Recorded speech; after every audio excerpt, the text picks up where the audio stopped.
Steady now. The blue world draws near. I can already smell the peanuts! Focus. The mission comes before snacks. Then hold tight. Parachutes prime! On my mark. 3, 2, 1, Go! What a view!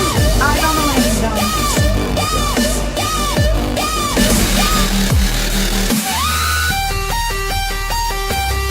Take a step back. Don't look me in the eye. You're being stalked by the rodents from the sky. They're climbing down the walls. Nowhere to run. You're gonna be caught by the evil squirrel army. Run away, run away, run away, run away, run away, run away, run away, run away, run away, way. The squirrels are attacking!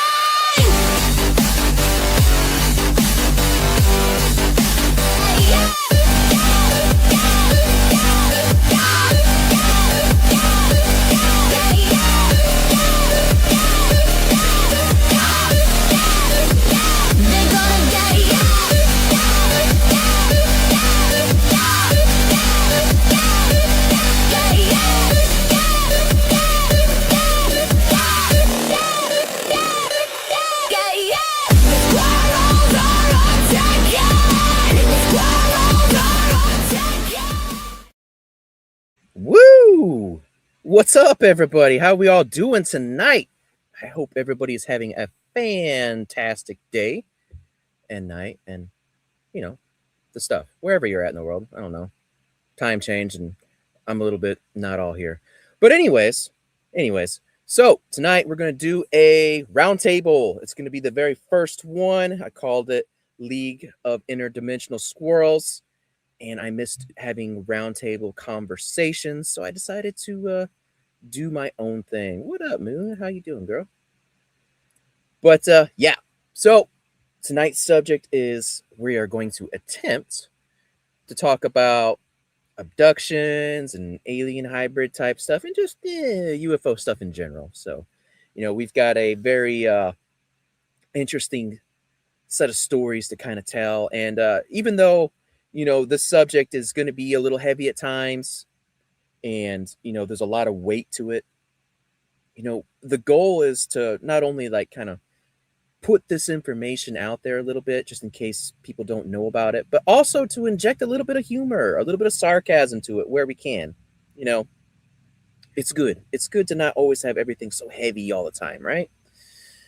So with that being said, let's start getting our people up here, shall we? So first up, Jamie. What up, Hello. Jamie? How you doing? I'm good. How are you? Better not deserve. Well, Jamie, tell everybody who you are and a little bit about you real quick. I am Jamie Kelly. I am on the Ordinary podcast and as well as Relic Films Media and wife, mom, experiencer, all the fun things. Yes, Beyond the Ordinary is a great show. Y'all go check it out. Awesome. So next, let's see here. Let's get one of our little friends up here. Everybody's favorite nerd, Paul. What up, man? Hey, how you doing? Good to Pretty see good. you. How are you? Thanks for having me. Yeah, man. Thanks for coming. Tell everybody who you are and what you do real quick. I am Paranormal Paul, and I do just as little as no, I'm kidding. I host Paranormal Among Us Tuesday, Wednesday nights. Just got back from a weekend ghost investigation at 2 different locations, so I am very tired. So if you see me just nod off, I apologize. Okay, I'll do my best I to won't. thump the camera. I've had a ton of caffeine, so I'm good. Heck yeah. Awesome. Well, next up, my favorite gamer out there, Ash. What up? Hey, hello. Thanks for having me. Yeah, man. I'm Thanks for looking coming forward on. to it. No, appreciate it. I am Ashes. I'm alcohol. Oh, that's the wrong meeting. I'm sorry. I'm just kidding. No, I'm my main channel is Ashes Annex. I'm a gamer. I like to laugh. I'm a nerd. And also got a podcast, at the Boom Boom Room 777. I like telling folklore stories, and I have some guests on there, periodically, but I'm just a plain old guy from Arkansas, so. Heck But yeah. I am been looking forward to this. I am. Yeah, for sure, man. It's gonna be fun. Awesome. All right, so next up, the star of the show.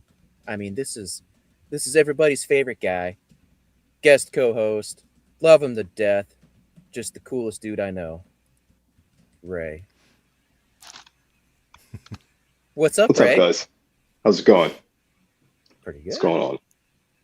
Awesome. Well, awesome, bro. Tell everybody a little bit about who you are, what you do, real quick. My name's Ray. I live in the Philadelphia area, and I'm a published author, painting contractor, massage therapist, martial arts instructor. I wear a lot of hats I have over the years, but I'm most known for my family's involvement with the Kandahar Giant. So, Right. yeah. Awesome. So with that being said, guys, we got a star-packed lineup here, and we're gonna get into some weird stuff. So is everybody ready? Absolutely. Oh, yeah. Thank you, Paul, for volunteering. Awesome. 2 points for you. All right. Well, in that case, Jamie, we brought you on first. Take us there, girl. Okay, so I dove headfirst into the Betty Luca case. And this happened in 1967. So that was, before really the UFO phenomenon was big time, was, out in everybody's newspaper, magazine, all the things. So this one's pretty interesting. So Betty and her family, they were at home one night, and all of a sudden there was kind of this power surge that happened, almost like a glitch in the matrix kind of thing. Mhm. And he's her father was there, and he looks out the window and he sees this bright orange red light coming through, and it really scares everybody. And he looks out the window and he sees these tiny little bodies coming down a hill, and his first impression is that they are wearing Halloween costumes. Mhm. So doesn't really know what to think of that, but these five beings end up entering their home, not using the door, just kind of coming through the door, and they put the family in suspended animation, except Betty. And Betty is kind of telepathically speaking with what she perceives to be the leader. And the leader tells her, I want fire by knowledge. And she doesn't really understand what that means. But then she goes and she grabs this historical family Bible, gives it to the being, and the being kind of puts his hand over it. And then all of a sudden, 3 additional books appear on top of it. And he hands it to the other beings around him. And that in itself is, that's pretty wild. But Yeah. That's so awesome. I've got some notes, sorry. No, So you're good. I'm gonna do the same thing in a minute too when it's my turn. Okay. Don't worry about it. So the leader in return hands Betty this book and telepathically tells her, you have 10 days to gather as much information as you can. And on the 10th day, I'm going to return and get this book. And it was in a language she didn't know, but there were pictures. So she's like an amateur artist. So she kind of duplicated all of these pictures. And I don't know how much information she gathered from it because it wasn't in a language that she didn't know, but she ends up writing to J. Allen Hynek about her encounter, and it's kind of misplaced for about 2 years. And she wrote to him in 1975. And in 1977, MUFON actually gets a hold of her encounter and wants to do a full investigation. So they have a team that includes a physicist, an electronic engineer, an aerospace engineer, a telecommunications specialist, and a hypnotist.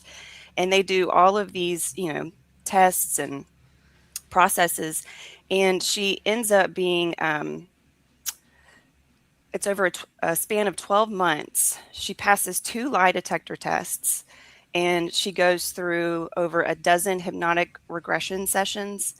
And she finds out that this all kind of started when she was a little girl. She was encountered by this light being and ends up being abducted pretty much her entire life. So it also happens to her husband and it also happens to her daughter.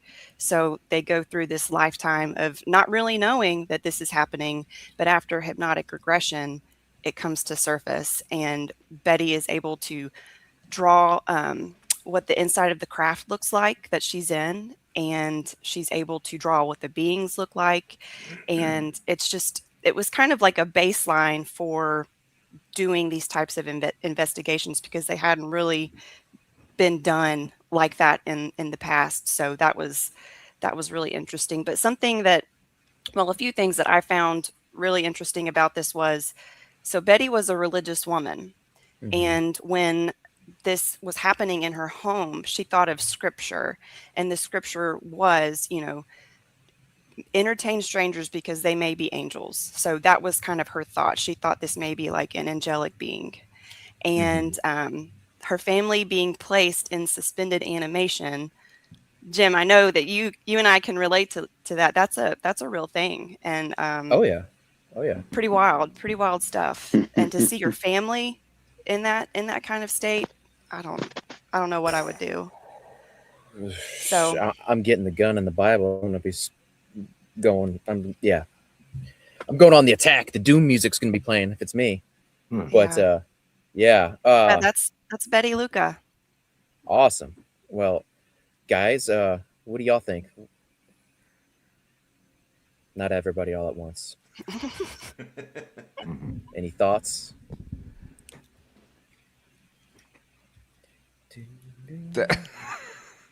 Well, Definitely I mean, fascinating. yeah, it definitely is. I mean, I'm kind of new to all of it. That it's suspended animation. Can you explain that a little bit more?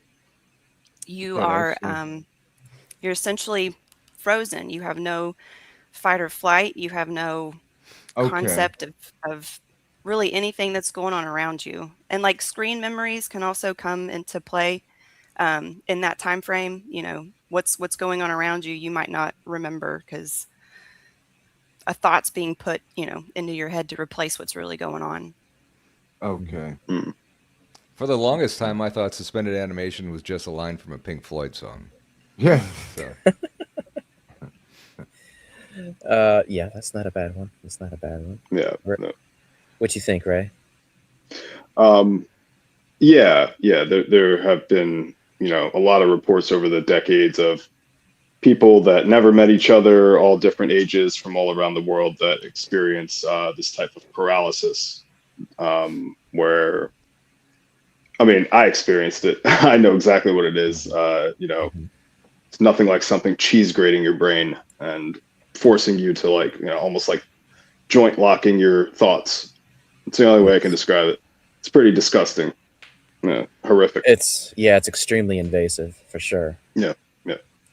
so kind of one thing that I was thinking about while I was listening to Jamie was a follow-up to this would have been really kind of cool with whoever took the report. What happened to these kids? Are they marked for life now? Any other things happen, throughout the rest of their life? And, if they were marked or whatever, is it passed down to their next generation of kids? So Any follow-ups there? I did want to say Becky actually, that's the daughter. She did actually acquire abilities after the encounter. So Interesting. that kind of tends to happen sometimes to some experiencers. Did it say what kind of abilities? It didn't. It was more of like intuition peaked, things of that nature. So, like a general, I guess we could summarize it as sensitivity. I guess so, yeah. It unlocks more of the percentage of brain power that you're already using. So, you're only using a certain percentage of your brain, but encounters with these beings,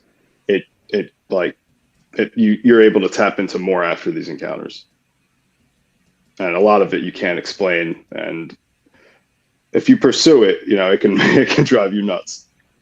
So Well, when you say these beings, I mean, what do you guys actually think they are? I mean, y'all just still guessing at it like I am, or I mean,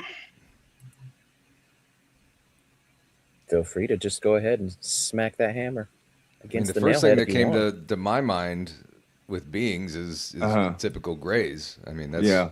kind of what I was thinking. But And she drew them as, 5 foot, pear-shaped heads, big black eyes. I mean, she did, but in her encounter story, she called them beings. She didn't directly say aliens, so that's why I said Yeah. beings. yeah, And what year did you say this was? It was 1967 when that 67. encounter happened. Hmm. Okay. Did she describe them as grays at all, or I guess what we would typically view as grays? Not in the few interviews that I listened to with her. Hmm. She just really said beings. Interesting. And I think I mean, she encountered different types of beings throughout her lifetime, not just this one right. kind. So Okay. Yeah, that's interesting. I mean, because as far as like timeline goes, like as far as like popularization of aliens, hold on, aliens. Generally speaking, like this isn't very long after like the whole George Adamski type situation going on, where the majority of people are talking about Nordics, for lack of a better descriptor, and Yeah. for it to be anything different is, I think, interesting and telling as far as veracity goes. Not that I'm saying Nordics are not real, but it's interesting. It's a departure from what you normally hear from the era. So I find that to be extremely fascinating. yeah. Yeah, cool. Anybody else got any thoughts they want to add to that? No? Okay, cool. Well, Jamie, thank you for telling us that. I'm curious to know what the 3 little books were that they got off the Bible. I wonder if it was like the little miniature Bibles that we all have, probably somewhere around. But maybe that's how they actually print those things. I'm interested to know how she translated it. Pictures. Yeah, I don't- She looked at the pictures. It was a picture book. I thought you said it was language. there And was both. language in there, yeah, and pictures, but she like duplicated the pictures. Yeah. Yeah. She really It's didn't go into the book and its contents in their interviews that I watched. Ooh. That reminds me, though, there's actually a book that's like that out there right now that people can't make heads or tails of, that's got a ton of pictures in it. It's called the Voynich manuscripts. Anybody ever heard about that? Mm-mm. Okay, it's well, it sounds very similar, but it's got a lot to do with chicks and baths. But it's a language that we don't know what's going on. There's a lot of alchemical stuff going on, a lot of magic-y stuff going on. I don't know, it's weird, but now that I think about it, that's like the only thing that I know of that would be close to being out there. Well, awesome. Awesome. Thank you so much for presenting that, Jamie. I'm going to chew on that for the next 5 minutes. And while Paul is talking next, I'm going to randomly inject another point that I forgot as I chase a squirrel. So, Chase Paul, a squirrel. what you got there, bro? I'm next. So I don't have an abduction or case like that. I kind of wanted to talk about one of the. It was before the Roswell crash. One of the first in the mainstream, the modern era, modern history of alien crashes, and that's the one that doesn't get a whole lot of coverage, and that's the UFO crash of 1941 in Cape Girardeau, which is down in southeastern Missouri. Wow. It was, what? Yeah, that's exactly where I experienced all my stuff, but continue. Oh, wow. Holy cow. I know where that's at. Okay. Wow, that's weird. Little Egypt. Okay. Now I can't wait to hear from you. I almost don't want to do this one now. But That's anyway, crazy. this happened around Easter time in 1941. There was an alleged plane crash in a field between Cape Girardeau and I think it's Chaffee in southeastern Missouri. The police, and all this is coming from this guy's daughter. So this is all coming third hand. It centers around Reverend William Huffman, who was called to the scene to perform last rites for any victims that was perished on the plane or injured in the plane crash. So he gets there, packs up all his stuff. He was at dinner with his family and stuff. Packs up all his stuff, and he gets there to the crash site. And it's chaos. There's police, fire trucks, government 3-letter agencies running around trying to control the situation. And he's walking down this field near the crash, and he's able to see in this craft. It wasn't a plane at all. It was a circular craft that he was able to see, like screens and control panels and stuff inside this craft. And according to his daughter, he sees 3 small beings, I believe like around 4 foot tall, maybe about the size of this guy over here. And 2 of them were already deceased. I don't know what condition they were in, if they just, traumatic injury or if whatever. But one was still alive. And as he was kneeling down to, I guess, give it last rites or pray with it or whatever he was doing, it passed away in his arms. So all 3 died. And then the government comes, cleans everything up, gets most of the evidence away, and it's shipped out to Whiteman, probably Whiteman Air Force Base near Knob Noster, Missouri. So, like I said, all this is third hand from his daughter. She hears, later on, she hears a government official coming to the house and telling the Reverend to, make sure to never, ever speak of this again. And so he doesn't until this really doesn't come out much until the daughter brings it up later on in a book. Mm-hmm. But, this kind of, this predates Roswell and everything, which was in 1947. So, my kind of odd take on this is, and it's probably not an odd take, it's all of this equipment from a crash site, whether it's the craft itself, things getting reverse engineered, whatever they're doing with it. And then you think about our technology. Prior to this, and then after this, all of a sudden we have this amazing technology. Where did it come from? Is it coming from these crafts? And this Cape Girardeau incident just fascinated me. And now, Ray, I cannot wait to hear your experiences down there. But I mean, kind of getting back to this, what do you guys think is the purpose for? And it's all going to be speculation because we're never going to find out, even if they decide to tell us what's being hidden and what they're doing with all this stuff. But what do you guys? What's your thoughts? I mean, it's not only the aircraft that they're developing. It's everyday household items. The microwave oven came out not too long after this. So there you go. Take it away, Room. Yeah, I think it was probably in the early 1900s.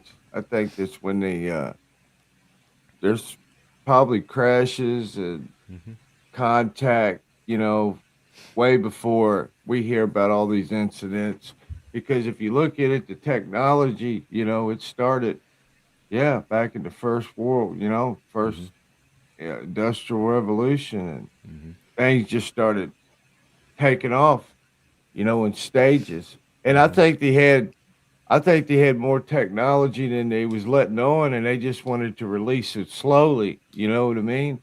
Because you can't put all that knowledge and technology on the public. It would kind of, blow their mind, and they couldn't accept it.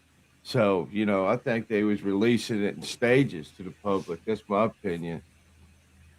And nothing against the scientists or the engineers that are developing these crafts. I mean, they could very well just be people coming up with this stuff. But I just find it odd that the jump was this huge that we had. Yeah. I think we're gifted a lot of stuff by these beings. They gift us technology, and that's how we acquire a lot of it. That's my opinion. Yeah, I agree with that. I think about like Jack Parsons, how, some of it can be from evil sources and some of it can be from good. Like all that rocket technology, all the sex magic and stuff he did beforehand. I think some of it has a very dark kind of like dark energy driving it. And then you think about like, it's also like what the Nazis were into. Then it became NASA. So, Well, I mean, there's that whole joke, right? A Nazi, a Satanist, and a word that starts with a P that I'm not supposed to talk about, and somebody else go into a bar. What do? They create NASA, right? Wow. So, I mean, yeah. It there's a lot of darkness involved in this, and to be fair, like we can look at all of history and see what it takes to communicate with the so-called gods, right? And what everybody goes through to have to receive that. I mean, sometimes it's like innocuous, like, hey, we need it to rain. And they're like, okay, just go tumble 5 heads down the side of the pyramid. That's good enough. Sometimes it gets darker if you want something a little bit more, and it seems to me, especially with everything that's in the news of late, file wise, that I'm not going to touch with a 10-foot pole.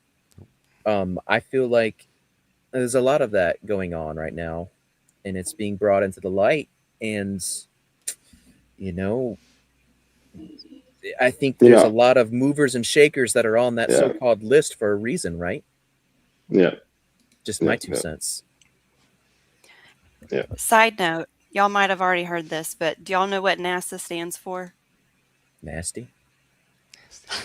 NASA. What? Never a straight answer. Right. That's just my spin on it. Yeah. Very true. I mean, yeah. Exactly. I agree with that 100%. Cool. Is there anything else you guys want to add to this before we keep on trucking?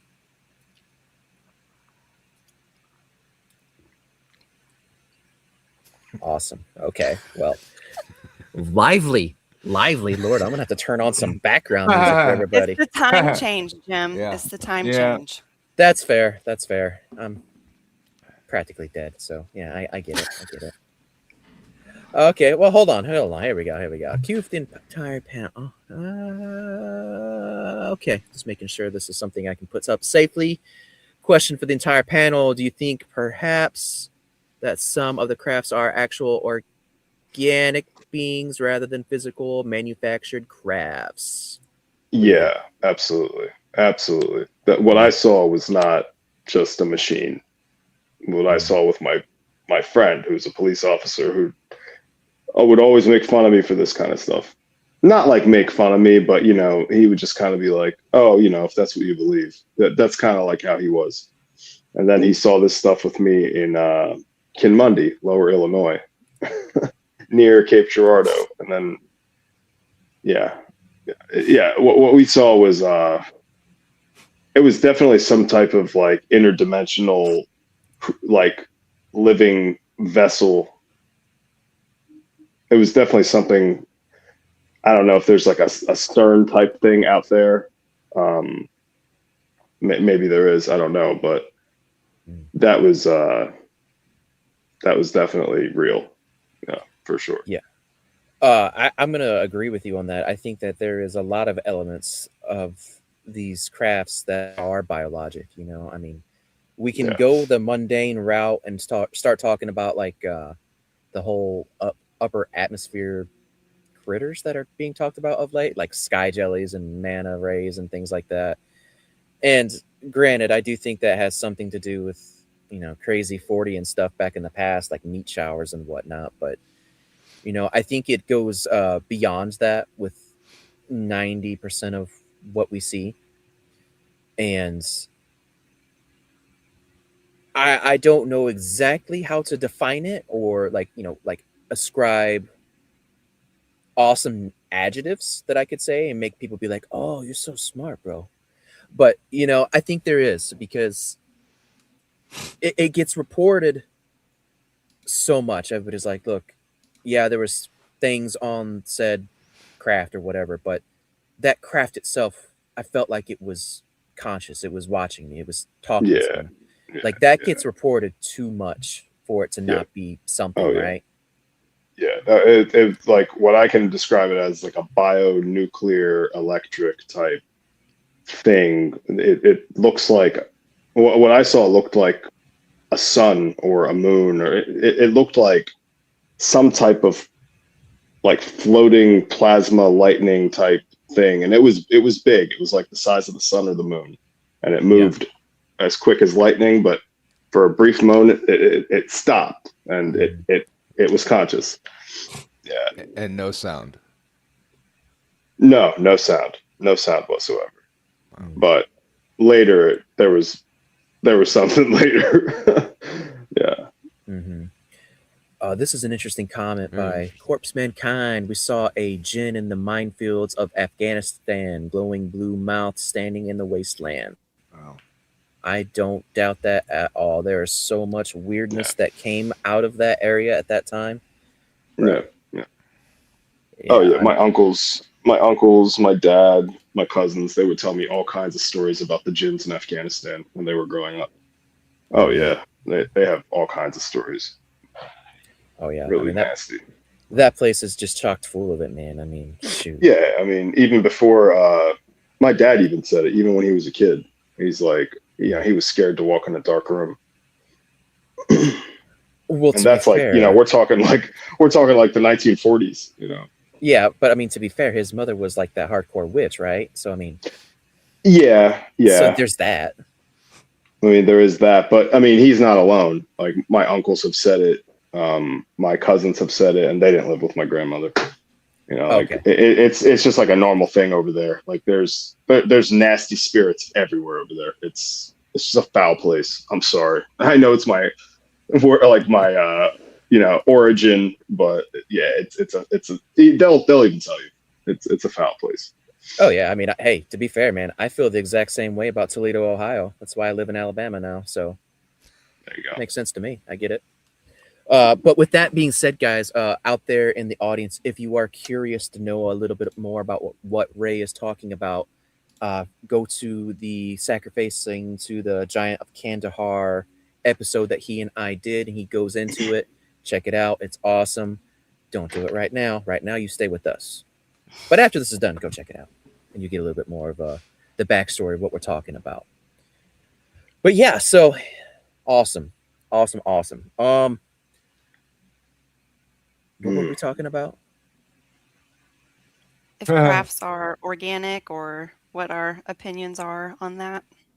You sky jellyfish, gotcha. Okay, yeah, I think they are 100%.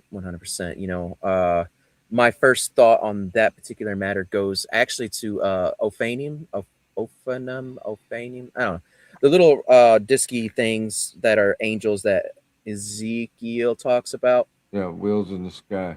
Wheels within wheels and all that. Mm-hmm. I mean, it's classification order of angels, and if some of them things fell, makes sense to me. Gotta hang out and fly around in interdimensional wheelie angel thingamajigs. So I mean, I don't know.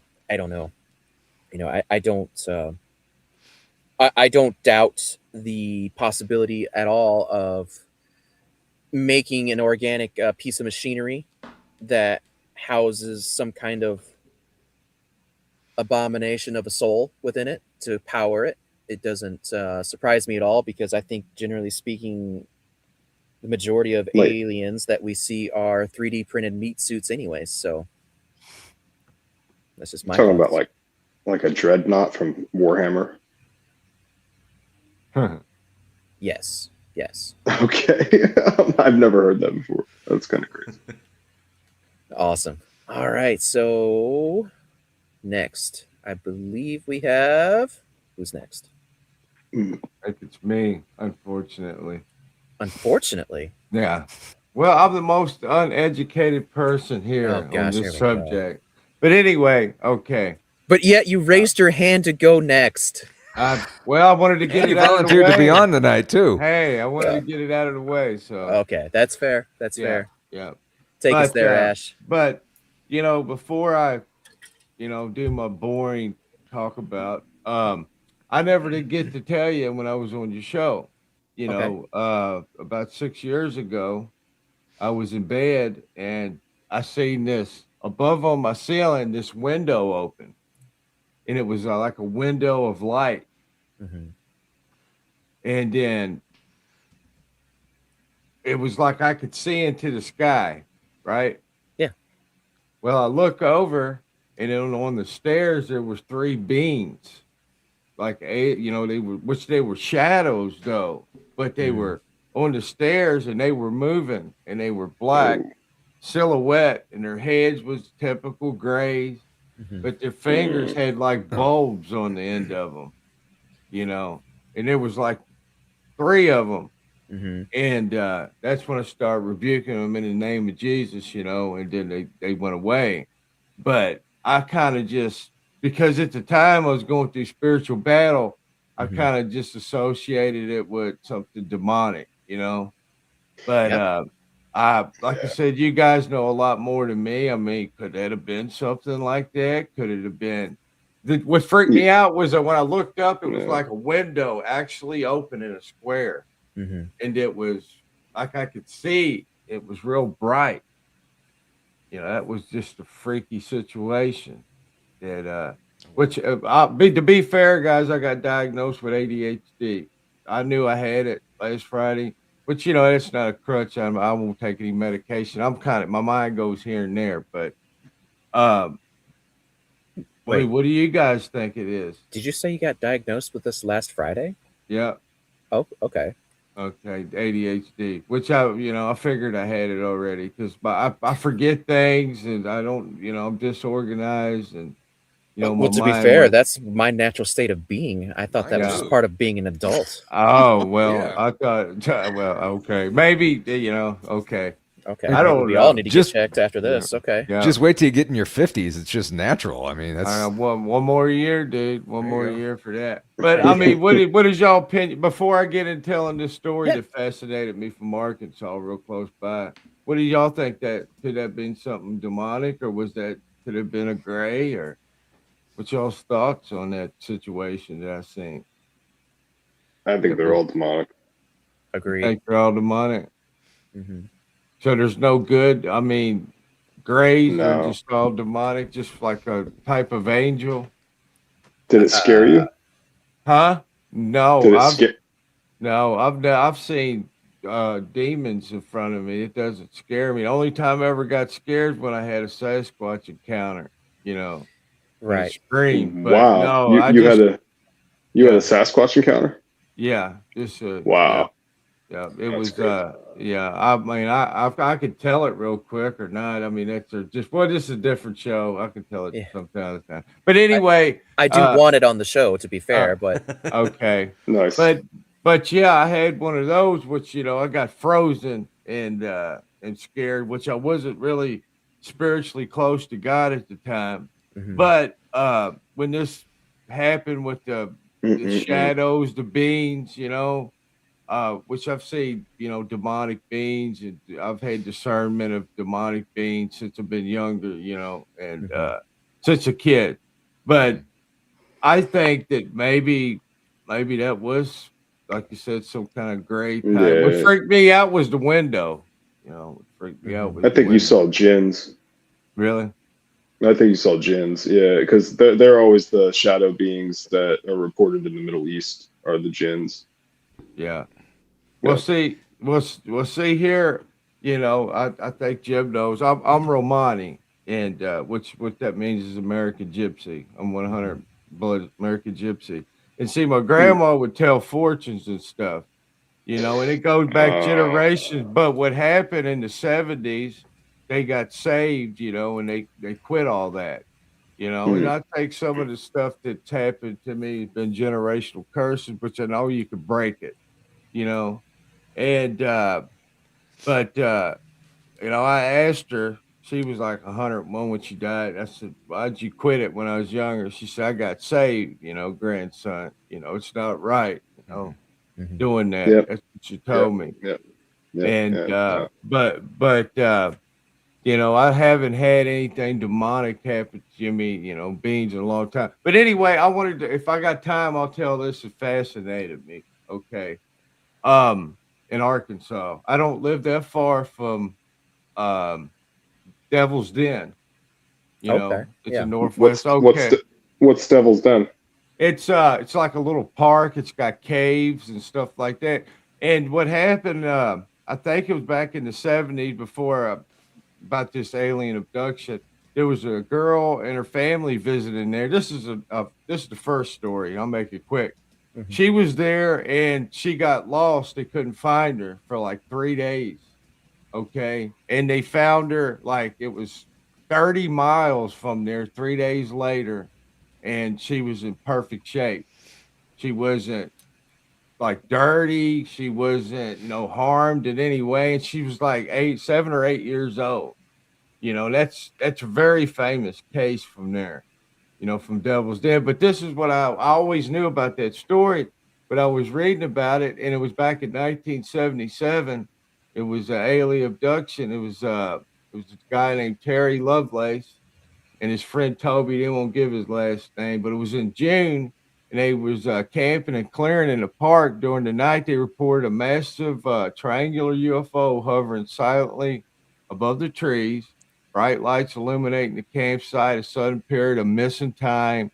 Strange burns and physical symptoms afterward. Now, Love later said that they were taken above the craft and examined by alien beings describing classic gray type entities. He also, now he also claimed that he had a metal implant that was later discovered in his leg during an X-ray, Mhm. and he believed the beings were conducting genetic experiments.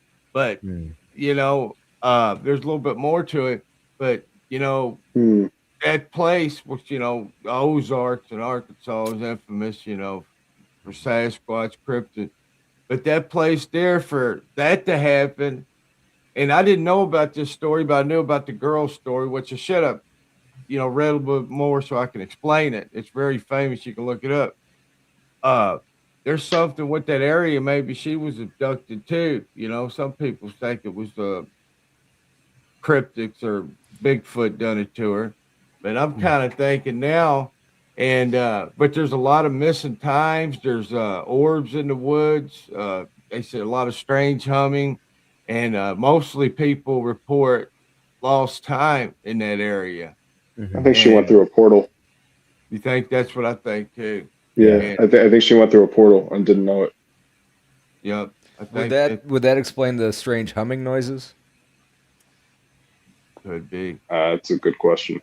I mean, I would say generally speaking, yeah, but then again, I don't know how physics and everything like that works on whatever Hmm. little pocket they took her to. I mean, the only person that I know that has experience with portal stuff is Miss Jamie over here. I was gonna Oh, say Yes. most things go silent. Like you're in a vacuum sealed room. There's not much sound coming in and out. So I don't know what that humming could be. Hey, did that happen when you saw the Sasquatch? Did everything go silent like that? You talk about me? Yeah, yeah. Oh, me? Yeah. Yeah. I got frozen. It's like all the all the grasshoppers stop, all the crickets stop, like everything stops. I heard. I didn't hear it. I mean, I didn't see it, but it was like 60 yards on this wood part that we own. And when I heard it crashing, but I didn't hear anything else, except it crashing. It was like I thought I was just hyper focused on the sound. Like I said, I don't want to go into in depth, but when Yeah, it roared, I remember I was just frozen like this, like in the movies, because I was smoking at the time. He smoked cigarettes, and all I Yeah. remember is turning around, walking in, and waking up the next morning, which was freaky. It's freaky.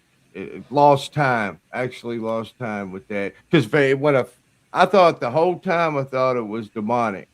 Which Oh, it could yeah. still be, but because I thought it was demonic at the time, but now I kind of think it was a Bigfoot or Sasquatch the way it roared. and I could feel it, infrasound and everything, and from that far away, 60 yards. But Right.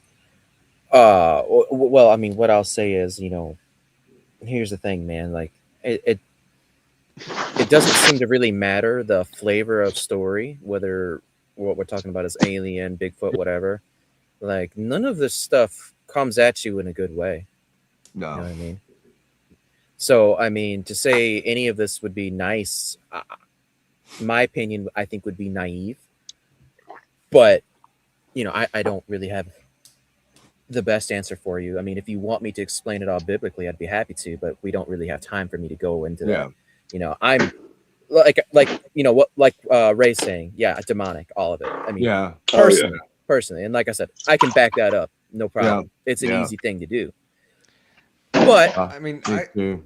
I kind of have the feeling that just like humans, there's both good and bad in everything. I mean, so possibly not all of these creatures, whether it's Bigfoot or UFOs or whatever, or they're not always going to be demonic. Maybe they're going to be curious, and maybe you're going to have some that are going to, oh wow, this looks interesting. I'm going to take this and I'm going to do experiments on it, and we might perceive that as demonic or whatever.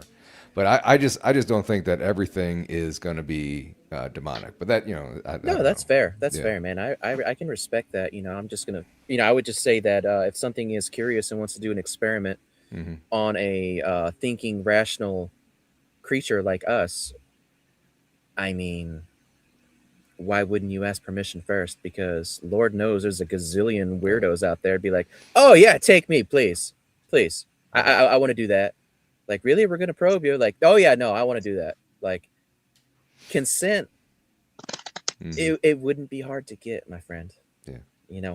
But I will add real quickly to what you were talking about earlier, Ash, like with your first story. I find it, first of all, interesting with the square shaped window. Yeah. That comes up a lot. I will say the Oh, hazy. really? Oh yeah. The hazy shadowy beings comes up a lot. It's very common in Jinn. I've seen an alien entity myself that was very much would fit that description. Not the main one that I come on and talk about. More of one of the later ones. But anyways, that's neither here or there. And the things on the end of the fingers, I will also point out that even somebody like Bob Lazar, right? He points out the fact that on the controls of the UFOs that he examined, the places where the fingertips went, it looked to him like it was almost made for suction cups on the end of the fingers. Oh, wow. So he talks about that also. So there's all that.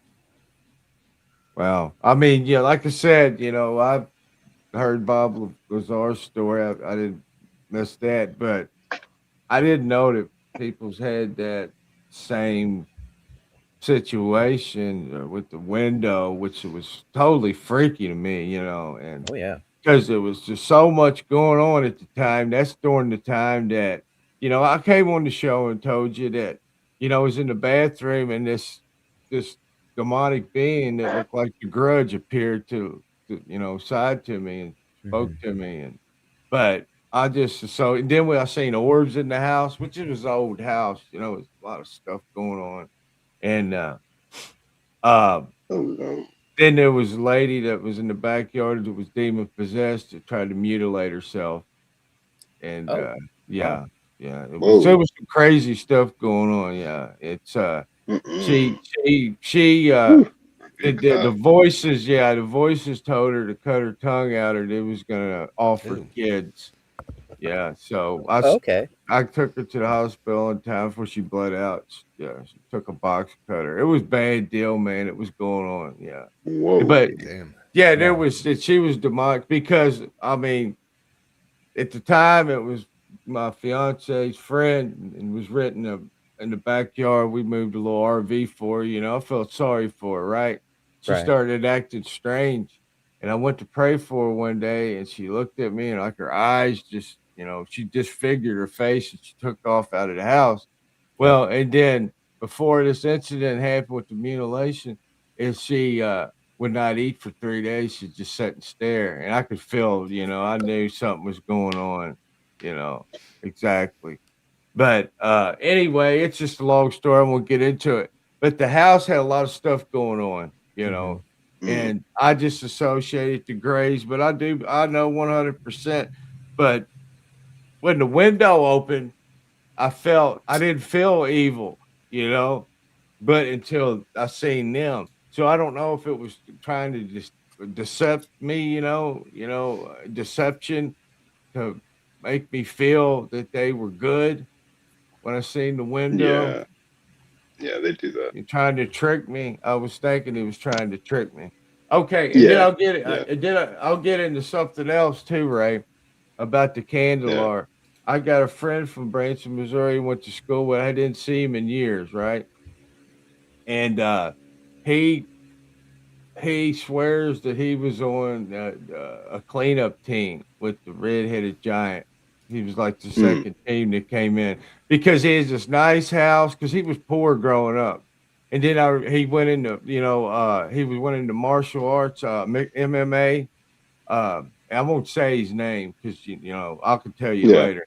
Anyway, he was like, and then he was a prison guard in this bad prison, but then he, was in the military. I don't know what it was. I can't remember. But he had this nice truck, everything, new stuff. He says, I get this much money. He got out of the vehicle, put his phone in there, and he was telling me a story. And one of his friends blabbered about it, and the friend went in a coma and died, of course, But he said he was on the second team, and there was more than one in there. There was a lot more. I mean, Yes. now, I know things that I spoke to with L.A. Marzulli about what you just said. That I won't repeat it. He told me not to repeat it, but Okay. I am in full agreement with what you're saying. And then, That's awesome. and it blew That's my crazy. mind, because there was no reason for him to lie, and That's crazy. And then he told me this. He was in Oregon, and he didn't tell me the exact, because my mind, I forget a lot of things. But he was good. He was on a team to like guard this facility or whatever, like, outside. It was underground. Well, he said when you go in there, he said he didn't see anything, but they had these huge computers and huge chairs, like it would be a big person. Oh yeah. So they trying to train them, I guess, trying to That's the tall whites. That's definitely the tall whites. Oh, really? Yeah. He never seen them. Yeah, they had big. Yeah, he was guarding that facility on assignment, but he just seen these oversized computers, oversized chairs. That's the Palladians, for sure. Wow, I did not know that. Well, that's confirmation, because I believed him, but you know how you believe somebody, and then you're like, I mean, it's just, I don't know. You're far fetched. You still believe them, but you need confirmation. Yeah. Yeah. But I mean, I know I went all over the place, but I always wanted to mention to you, Ray, about that, but I never got a chance for some reason. Like I said, my mind, it just comes in. I got the memory of a field mouse. And, but anyway, I'm done with, talking if anybody else wants. You did good, buddy. You did good. Awesome. I think it's all really interesting, man, and it's cool that we can connect some dots there. That tickles me in the tism real good. I like that. Let's see here.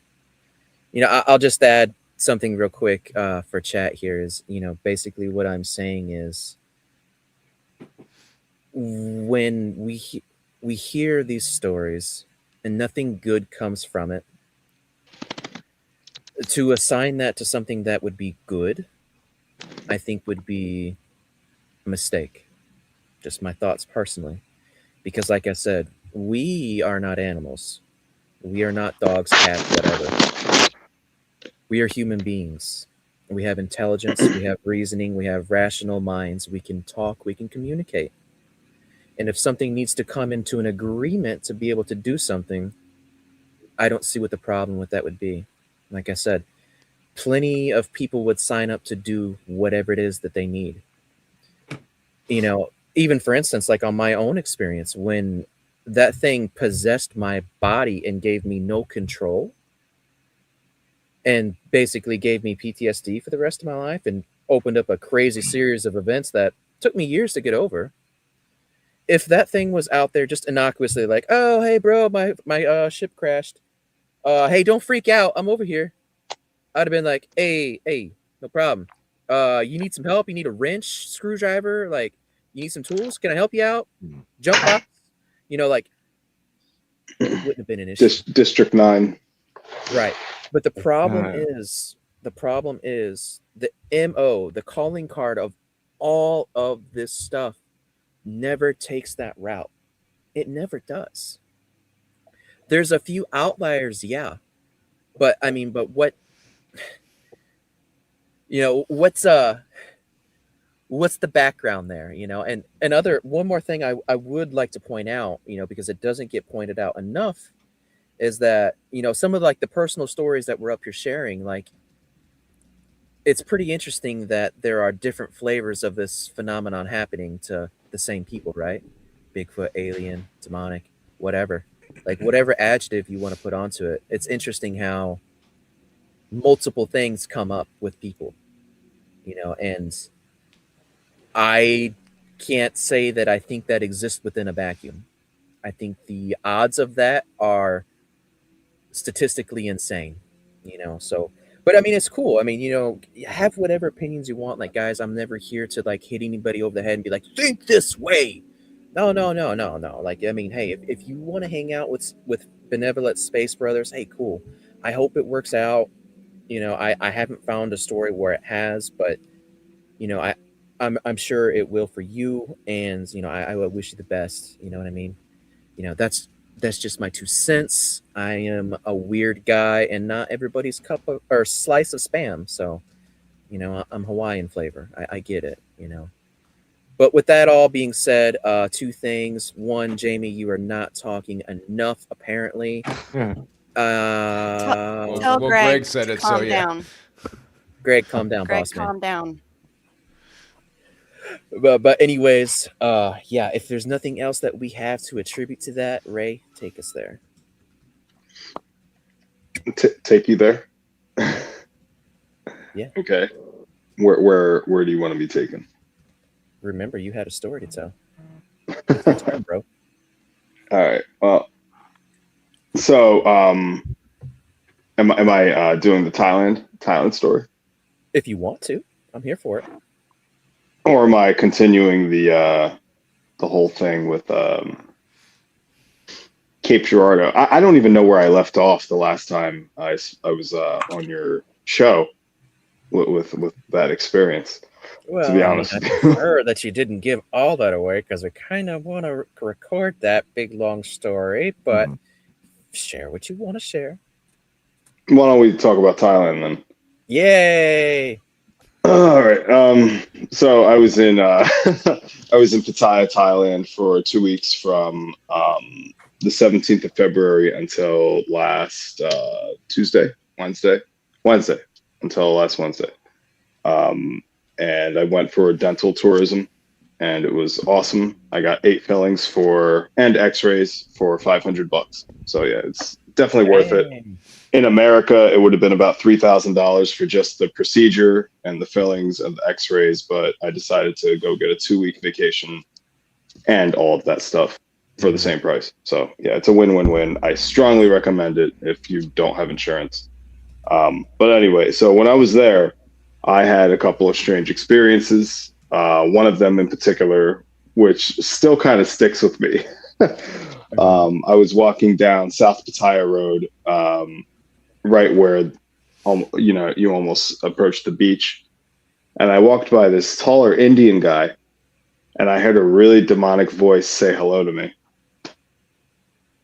Oh, okay. It was disgusting. I felt like I needed a shower afterwards, and I tried to keep my composure. I just kept walking, and I went to go cross the street because something told me to cross the street, and I just said it out loud. I'm like, that was a non-human. I don't think it was like a demon per se. It could, I think it's all demonic, but I think there could be other non-human like entity creatures that are also possessed by demons. Oh yeah. I've thought of that as well. Like, there might be more than just humans, but they might also be susceptible to the influence of demons. I don't, I wouldn't, so, but that was definitely freaky. The other thing was, let's see, what was it? Yeah. So I was down in the red light district. Okay. And a guy I met at the hotel. So I got there on I left Philadelphia airport the 15th, Sunday the 15th, and I got there on the 17th in Bangkok. And then I took a 2-hour bus ride from the airport down to Pattaya. And within the first few hours there, I ran into a guy who works in the Cirque du Soleil circus, the big famous French circus. Yeah, he's this professional acrobat. And he took me to a street called Soi 6 in the red light district of that city. And it's this famous street where it's hundreds of bars on both sides and basically girls sexually assaulting you the whole time. It's nice. It's insane. I didn't expect it, but he's like, hey, this is like a tradition, like kind of the thing you got to do when you come here. I'm like, all right, fine, take me. So I went down there and I met, that girl that ended up coming with me and hanging out with me for 2 weeks. And while I was with her, did not pay her, just to be clear, guys. Yeah, didn't have to go there, but fair. Yeah, didn't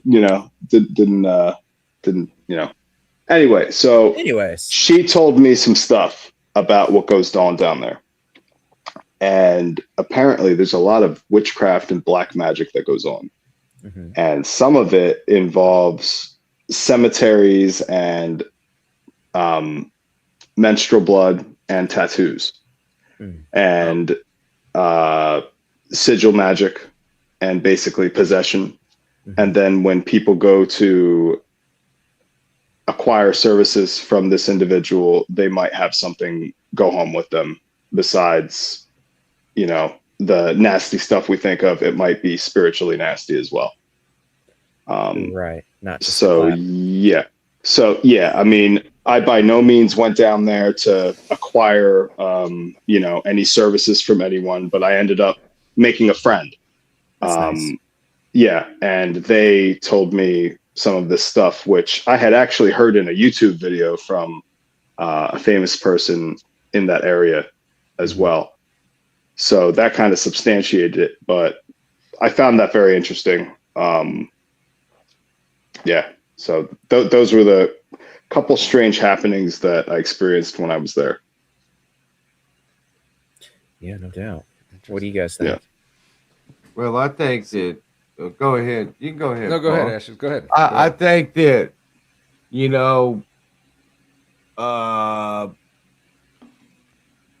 demonic things and sexual immoral stuff kind of goes hand in hand, with sex magic and all that. Yeah. It's ritual sex magic. That's what's going on there. Yeah, anything that goes, it says in the Bible about the blood, precious is the blood. Anything to do with blood and morality, it's just, do what thou wilt stuff, and I think that when you go in those areas, even though you do nothing, if you, things can try to attach to you if you even. They did. Yeah, I have a couple more experiences. Oh, really? that I'm going to get into. Yeah, I haven't even told Jim about them. But I just wanted to say continue. that you're very strong around them areas. That's just what I wanted to add. It goes hand in hand. Yeah. Yeah, I actively saw people manifest down there a few times. Yeah. I believe they were possessed by sex demons, like succubus, incubus, all that kind of thing. I think the spirit of Leviathan and, Dagon are also there because the beach is right there. The water is right there. I think there's some really, really crazy stuff at play there with a lot of the those legion demons, if you will. Well, I knew a pastor that he told me that a a succubus or something came to him and actually assaulted him, the S word, basically. Yeah, yeah, yeah. And I was like, Yeah. I always thought, how could he, you gotta either he went ahead with it, through with it. I don't know. But he kept saying he would be in church and he'd see this woman in the back in a red dress, Ooh. always Oh in certain no. meetings. But this same guy now, Ooh. it has been years ago. This same guy ended up, stopped serving God later on. But he told me this was when I was a teenager, and he went to this church that anyway, it's a long story. But he told me it actually came to him and whatever. I don't want to say the words because YouTube, but Right. you know what I mean. Yeah. And then, but he kept seeing her so many times. It was a beautiful woman in a red dress. She'd always be in the church meetings or whatever. Interesting. Sure did, but it manifested. I guess when it assaulted him, it manifested, in a demonic form. Mm-hmm. So, Yeah. but some people probably accept it too, the ones that are going through with the rituals and everything, they'll just go all the way with it. I guess he was not wanting to do it, but maybe the flesh, that was his weakness. So I don't really know all the story. I think he was holding back on a lot of it. But that's all, like Forrest Gump, that's all I got to say about that. So. Fair. Jamie, what's your thoughts on all this right now? I'm just kind of listening to all the kind of commonalities that come with, the phenomena. And, it's pretty crazy that you can be in a different part of the world and still encounter it. It doesn't matter really where you are geographically. You can definitely encounter something crazy. Yeah. Oh yeah. Yeah. I mean, even before I flew out to the country, I definitely prayed. I mean, I went out there with my Bible and everything. And I just said to God, hey, look, I'm out here, for health reasons, but I know there's also some stuff you want me to experience. And I just felt like, he wanted me to almost go into the underworld. And he was like right next to me the whole time. And it's like I was rubbing shoulders with all of these. I almost felt like Constantine when I was there. It's weird. I don't know how to explain it, but I knew I was surrounded by evil everywhere I went in that city. I felt it. And it didn't faze me because, I think I know I was being protected. But I think if I didn't go in there, asking God to be with me, I think I would have gotten maybe scammed. I maybe would have got caught up with some really bad characters. And I did encounter some of them, but luckily a couple of the people, I could tell they were trying to scam me out of money. And then out of nowhere, they just kind of the one lady just kind of looked at me. She looked me up and down and just turned around slowly and walked away out of nowhere. And wow. She was trying to hustle me. She was trying to sell me they have these little placards and they're trying to sell you fake jewelry and stuff. But it looks very convincing. They call it a gem scam. Yeah. I don't know if you've heard of that before, but they try to sell you these little fake gems, but they look real. And I don't know. I'm not an expert, but they looked real to me. And just out of nowhere, she just kind of froze, looked at me, and just very eerie, just walked away. I'm like, what the heck was that? Mm-hmm. So I definitely think I had a hedge of protection against me there. I think the woman I met that I ended up hanging out with for 2 weeks, I think she was low key like an angel because she just certain things that I was going to go do. I was going to go do a jet ski. She said, no, don't do it. What they do is they put washable paint on the underside. And the second it touches the water, it exposes the paint goes away and it looks like you damaged it. And then you've got to pay all this money, stuff like that. She kept trying to get me to avoid doing. And I didn't know about any of it. Yeah. So it was, I think I had an angel with me. Yeah. You know, Yeah. it's a pretty interesting to hear those stories about, you know, you had somebody protecting you in Yeah, these places. I think and stuff. so. And I think so. you know, Yep. it's not just in stuff like that. You know, in paranormal world, in squatching and everything, you always seem to have protection, whether it's, you know, God on your side or a passed along family member or whatever. Yep. You always get that calming sense that, you know, there's negativity around us all the time Yep. in these places, but, you know, right around our little bubble, there's nothing. It's completely safe, and you just have that, you know, very, very easy, comfortable feeling with you. I like that. Yep. No, I even said it. Like, I would even pray. I was like, Lord, have this person depart from me if they're not from you. And no, they just, they stayed, and they were really cool. You know, they weren't like out to like scam me, weren't out for money. We were genuinely friends, and we just genuinely enjoyed each other's company. You know, Cool. yeah, and this is a sex worker, mind you. Like, this is a person that works down there and is in that world, but they like protected me. I swear, I kept feeling like this person is here to like watch over me, to make sure that I don't get scammed by mafia or like just anyone, because there's a lot of really bad people there. You know, Yeah. So Now, do you keep in touch with this person still? yeah, we're good friends. Her name is Napaphone. Yeah. Interesting. Yeah, that's cool. No doubt. Well, very cool. Let's see here. I saw an interesting comment that I wanted to say something on. Find it again. Here we go. Red. Why do the majority of churches ignore the paranormal? Red, you are hitting on something right now that is so prevalent here in the West, in our church, in general, I would say in America. And the fact of the matter is that the Bible is the most supernatural book ever written, ever. And the fact that so many here try to sanitize it and ignore it, where that is not the case in the rest of the world. Yeah, it's a very good question. And that's kind of one of those things that I do try to do on my channel. And, because like I said, I am a Christian podcast.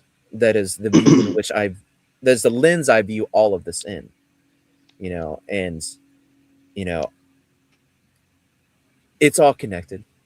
Long story short, it's all connected. And you only got to go and look, and you will see, oh, yeah, it's the only theory that we can actually take everything from, and it will fit somehow, some way.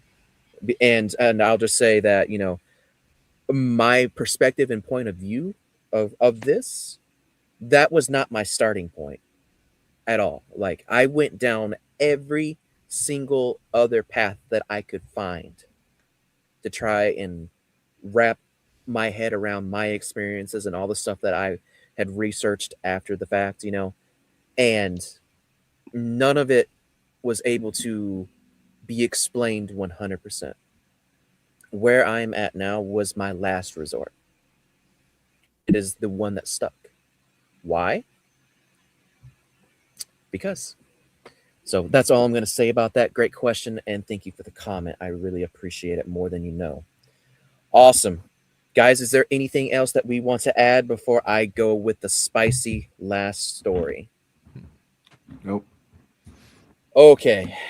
Oh gosh, this is going to be super hard because I don't know why, but the story I decided to go with is, it's a racy one. It's going to be really, really hard to dance on verbally here on YouTube. It's going to be super difficult, so help me.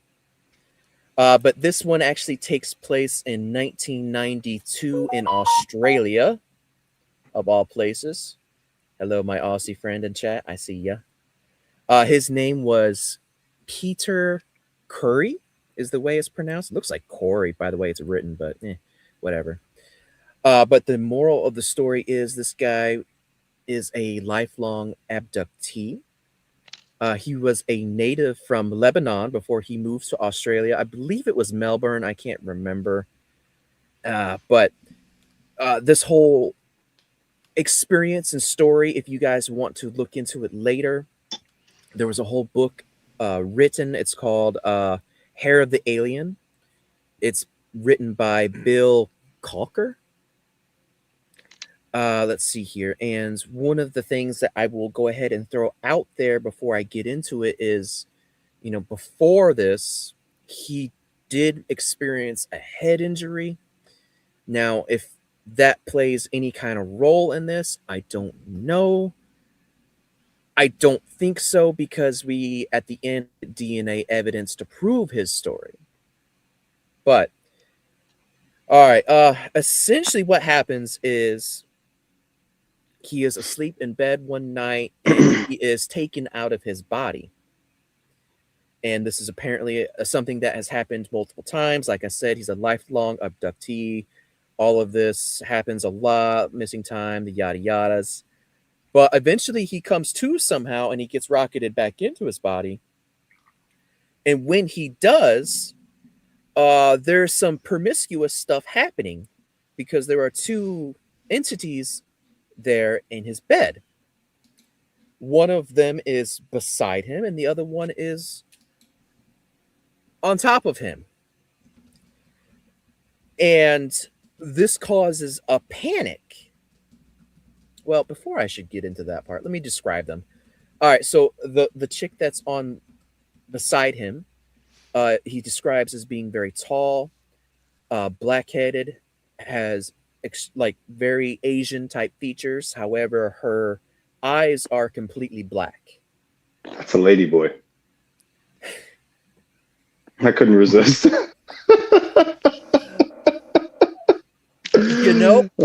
don't know if those details were there for me to glean, but in his description, they were female.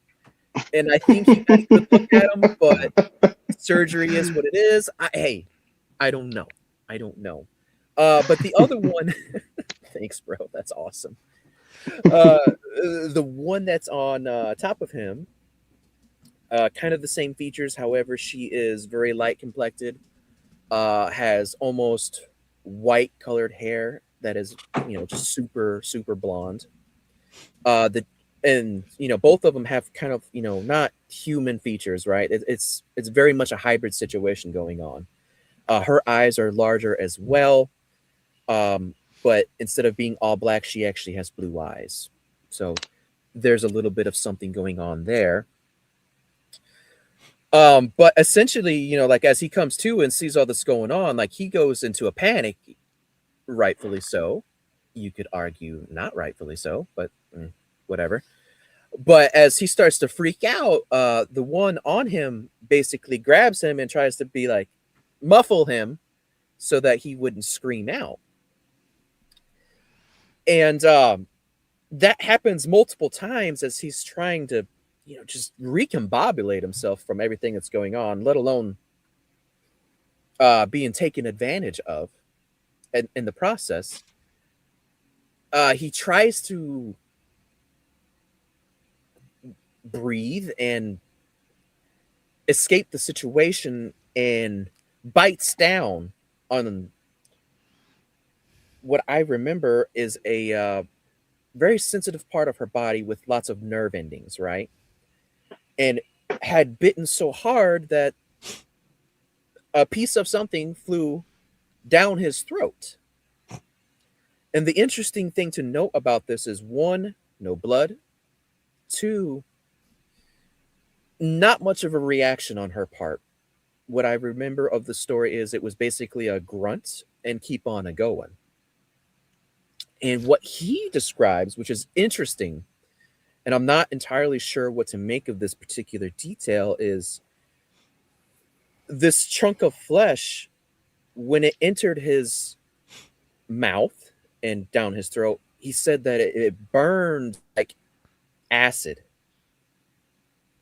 Like it was a terrible thing, and he was choking and gagging on it. I don't know if that's because it just went down the wrong hole or not, in his, meaning his airway or his throat, or if it was a substance, for lack of a better word, that is on top of this. Because, one thing that strikes me in a lot of these stories are like, a lot of these entities have like a covering over top of them, as well as like an extremely caustic or sulfurish type smell. Which, I mean, is that acidic? I don't know. It's a very strange detail, and I don't really know what to make of it. But I do know that during his coughing fit, basically he kind of passes out and doesn't come to the next day. And one of the things he describes is basically he feels like he's been given, for lack of a better word, space Viagra because of what's happening with him at the moment. And, honestly, it's kind of like a silly detail. However, this actually comes up in multiple cases of this variety. What's his name? Antonio Villas Boas is like the best one that came to mind. I know that there is more, but he is probably the most well known with this subject, and he's an American as well. And his story is actually hilarious, but neither here or there. So that's going on. But also he notices that there's a lot of pain coming from the region, and that there is a hair that is embedded itself there. And he removes the hair, and it was excruciating, like beyond the normal. But he gets it. He takes it off. He notices there's multiple strands of this blonde hair there. He takes it and puts it in a Ziploc bag and sets it in the freezer. And basically lives out the rest of his life knowing the shame of all this because he's a married man. It's one of those things that you don't get a whole lot of sympathy for as a man, to be taken advantage of in such a way. So there's a lot of stigma to it, but eventually he does get in contact with somebody who's writing about these books and stuff. The guy I mentioned earlier who wrote the book, Bill Calker, right? And tells the story, and Bill's like, well, do you have these hair samples still? He's like, yes, I do. So he gives it to him, and they have it tested. Now, keep in mind, the limitations of DNA testing at the time, because once they were tested, this was in 1998, right? And the important thing to know about this is, like, with the sequencing, I think it was 300 sequences in a week. The limitation of the day and era, whereas now you can get like 3 billion sequences in an hour. Like, technology has come a long, long way since this happened, right? Let me see here. The name of the DNA guy, geneticist, I guess you would call it, his name was Horace Drew, Dr. Horace Drew. And the DNA came back with some interesting results, okay? So the root of the hair, which is where the majority of all your DNA that you're going to find, came back with one really interesting haplotype on the female side. And it is a rare Mongolian or Asian type of gene. And this is, by the way, the mitochondrial DNA. So this is the mother side that they're reading on this. And now the shaft itself of the hair, what DNA they can get from that, has a completely different DNA associated with it. This is where it gets pretty strange. So that is coming back, as most people describe it, as Celtic, but when you actually dive deep into what the book has to say on this, it's actually Basque. So Iberian. So this is, Canaanite, Phoenician, the weird group of people in Asia, or not Asia, Europe, that have, instead of Neanderthal DNA in them, they have Denisovan. and they speak in a language that has no root anywhere in all of Europe, which is interesting with, where that population comes from with the whole Canaanites and all that. But the point is that it's very strange, let alone strange enough that we have two different DNAs that are human merged together on different parts of this sample. And of course, the nuclear DNA, and I'm hoping I'm getting that right, for the male paternal side of the sample is unknown. There's nothing in the database anywhere that can say what this even is. So they have no idea. And one thing that's also very interesting in this sequence is there is a CC5 gene deletion genetic marker that everybody has. There are two, right, on the mitochondrial side and the nuclear side. And the ones that we see in the human population today, when they are missing one of these, they are essentially immune from a lot of diseases, and most specifically, STDs. They are almost immune, and it's very interesting. But the thing about this is that they are seeing that there are both of these genes missing on both sides of the DNA chain. So that means they are pretty much immune to literally everything that can be thrown at them, virus-wise or bacterial-wise, like all of it. They are completely immune. So that is insane. The statistical probability of both of these genes being missing is almost impossible. One being missing is heard of. Those people are looked at and studied genetically already. Like it's a big deal. But to have two is unheard of. And the book will detail like a full chain of custody and the crazy amount of washing and all the care that was taken with the DNA samples to make sure that there was no cross-contamination or any of it. And everything I saw looked super legit. Then again, I'm a welder. I don't know nothing about genetics. So, I mean, if you could take a Punnett square and do like a couple of fancy things, I'd be like, ooh, that's crazy. So maybe I'm not too hard to impress on this nature.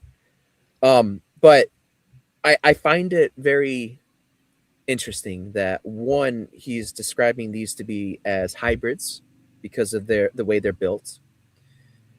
Two, the DNA proves that they were hybrids. And, like my initial thoughts on this is one, this is just proving that everything that I talk about normally, didn't just happen in the past. It's ongoing to this day, always. All these abductees pretty much describe a lot of the exact same things.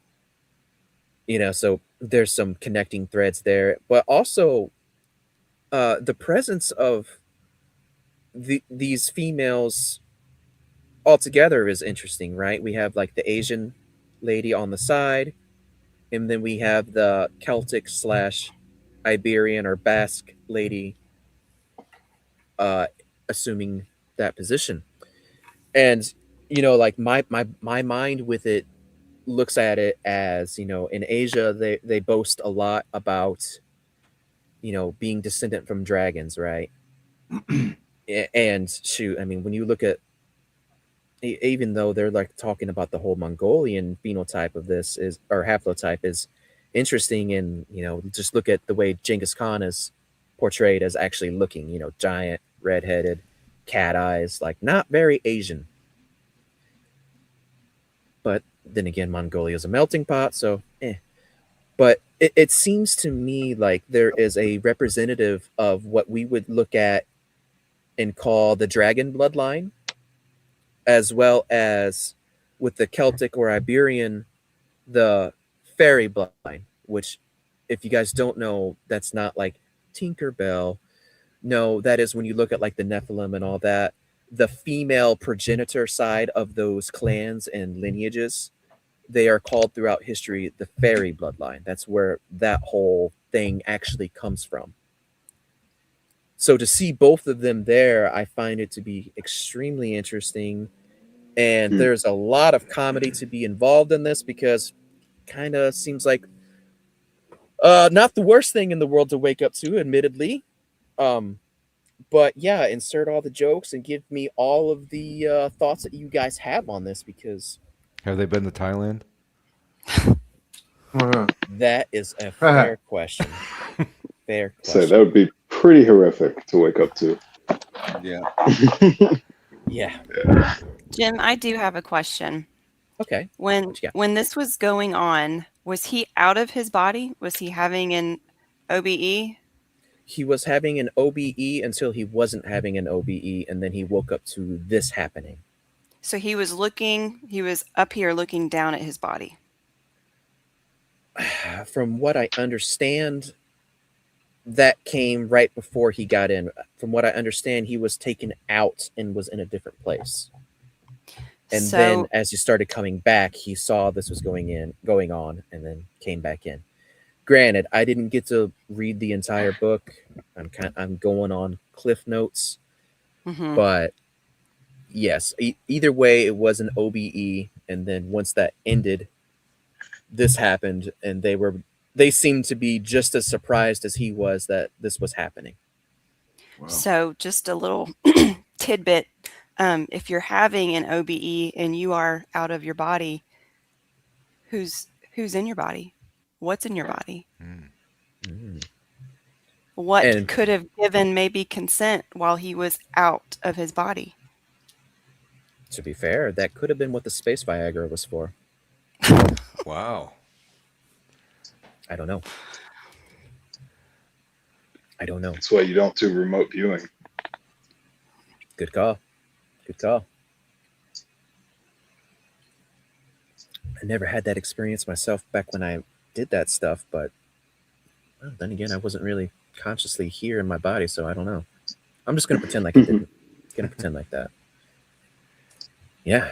Sorry. So sorry to drop that one on you guys and kind of. That was interesting. I had to hold myself back from laughing. I know. I believe. I believe it's possible. That story that's probably legit. But yeah,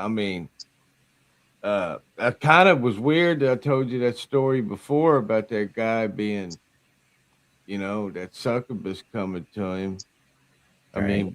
Why would could it be just some kind of demonic entity just wanting pleasure? Like I think it wants to marry you in the spirit. In the spirit, it wants like a marriage with you. Yeah, That's like, yeah. See, I believe when you have make love or Spirit whatever spouse. with somebody, that's why you're supposed to be married because you have a soul tie with them. That's a spiritual thing that's going on. DNA and all that. I ain't getting into specifics of it. So that's why we're holy marriage or whatever. I think that when you do stuff, which you can be forgiven, we all know that God forgives, but it's just a bad deal to do that out of marriage. And so you think they was trying to get a soul tie with him or something just to right? Oh yeah. I mean, Yeah, anything's possible. they call them spirit spouses. Okay, see, I've never heard of that. Yeah. A lot of African witch doctors, in fact, they dabble in that kind of stuff. Yeah, because I've heard of like these parties that these certain people have, and these beings would come through portals, and they would all have sex, with these beings. It's like a ritual or whatever. Right. Yeah, Aleister Crowley used to do that. Yeah, he used to do it. Yeah, I mean, once again, we're having these tropes and topics from all over the world. There's no cultural boundaries with these stories, and there seems to be no difference in the stories that come from the past versus present, right? I mean, it's once again, this is one of those threads, that pops up and connects it. Whether we want to believe it or ignore it or not is, it's on you. But I find it extremely interesting either way. And, you know, I also find it extremely interesting that the events of Genesis 6 that created the Nephilim to begin with stops after the flood, and then you see the behavior of these entities change from taking wives and giving in marriage to non-consensual concord grapes, or consensual in the way that yeah, I'm here for it, but there is no marriage involved with it, right? And I find that to be fascinating. But that's just, yeah. Oh, wait, one other thing. I'm glad you brought well, one of us brought it up. One thing that also comes up with the whole verbiage of Nephilim, right, is there's also a bit of a connotation there that means to heal. Now, Gary Wayne and I actually went over this in our episode together, and it's because they had the ability to regenerate. That's why, in order to unalive any of these things, you had to take their head so they could not regenerate. And the fact that once she had that thing bitten off, the whole no blood and just a little bit of a grunt and to keep going, I think that that plays a little bit into that verbiage or adjective, however you want to look at it, of what's kind of going on there. Like it's another one of those small connecting threads to all of this, in my opinion. It's gross that it had to be like that, but I mean, is what it is. It's an interesting detail. I don't know.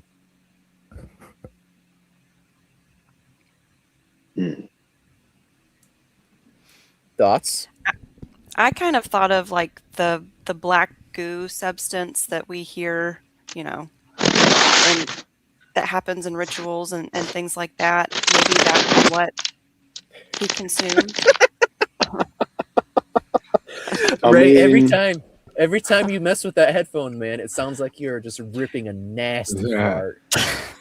I thought someone was shuffling cards. It's okay. It's the material of your beanie. Yeah. Every time you do it, though, it's like you just.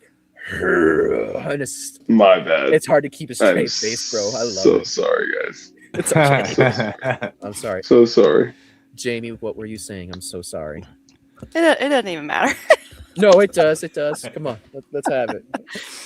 Oh Lord! Like the black goo, like the Vril Society black goo, like maybe that was what he consumed. Because I'm kind of the belief that these things are part of like a practitioner. Succubus, all of that kind of thing. It's not a real body, but it is somebody that is, being a practitioner, placing that type of thing on you. So, I mean, were there like sigils on his body afterwards or anything? The only thing that I recall hearing and what I went over was just the impressions that the hair left within him. That's right, the hair. That left. It took a while to heal up, and I don't know why that is. That seems strange. But yeah, I don't know. What was the name of this book again? So the name of this book is Hair of the Alien by Bill Calker. Titled very appropriately. Not to be confused with the song Hair of the Dog. That had a different plot. Or the musical Hair. Ah, yes. Yes. Awesome. Yeah, I don't know. This black goo thing is also one of those things that come up a lot too. Not only with the aliens, but also a lot of the stories that you hear about people like taking a shot at a cryptid. It's either a black goo or a black mist that kind of pops off of the bullet wounds that don't really seem to wound it. I don't know. But you're right. I heard an interesting theory. Okay. That black goo is graphene nanotechnology. I have heard that before. Oh.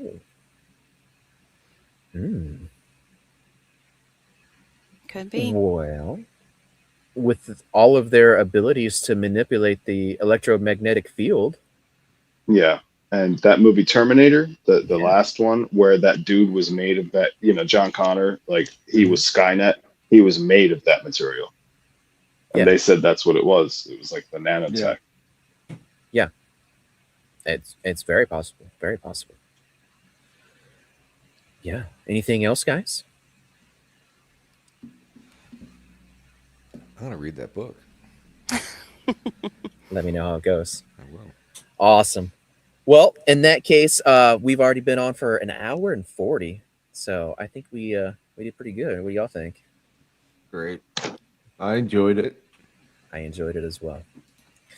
Well, guys, with all that being said, if everybody out there in YouTube land enjoyed bringing back a round table, sorry we didn't get into as many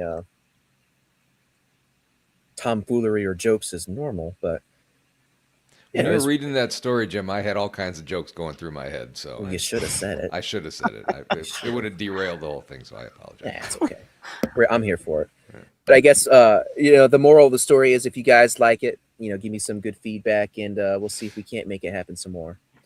Because I know I enjoy hanging out with all of my friends. It's always a good time, and I enjoy y'all's company. So yeah. All right. Awesome. Well, in that case, guys, y'all ready to hit it? That's it. Ready. All right. Cool. Y'all go subscribe to everybody's channels. I tagged them in the description and stuff. Yeah, go do the things.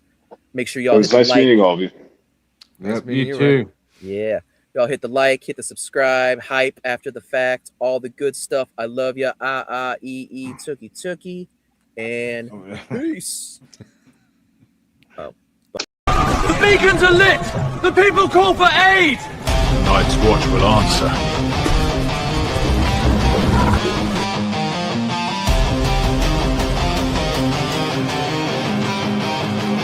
Right on my heathens, time to break the binding chains. Enough of feasting. The hour for comfort has passed. Only freedom now remains. Breaking all the chains.